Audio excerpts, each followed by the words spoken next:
दुपारी तुम्ही मला काही प्रश्न विचारत होता। मला त्याबद्दल एवढं सांगायचं आहे की जे काही आता टीव्ही वेगवेगळ्या चॅनलला चाललेलं आहे त्याबद्दलची पूर्ण माहिती मला काही नाहीये।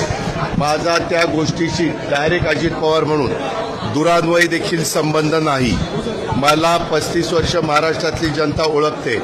त्या संदर्भामध्ये मी उलट या निमित्तानं संपूर्ण माहिती घ्यायचं ठरवलेलं आहे। कारण मागे एकदा 3-4 महिन्यापूर्वीची गोष्ट असेल की अशा पद्धतीचं काहीतरी चाललंय असं कानावर आलं, त्यावेळेस मी सांगितलं की असलं काही चुकीचं केलेलं मला चालणार नाही। असल्या कुठल्याही चुकीच्या गोष्टी कुणी पण करू नयेत अशा स्पष्ट सूचना मी दिलेल्या होत्या। परंतु त्याच्यानंतर परत काय झालं ते काही मला माहिती नाही।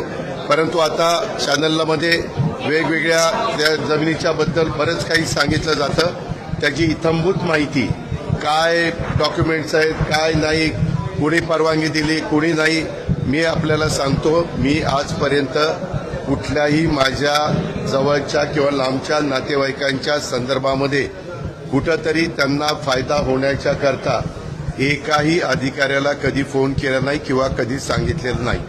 उलट मी या निमित्तानं महाराष्ट्रातल्या जनतेला नाही परंतु उपमुख्यमंत्री म्हणून अधिकारी वर्गांना कर्मचाऱ्यांना सगळ्यांना सांगेन की जर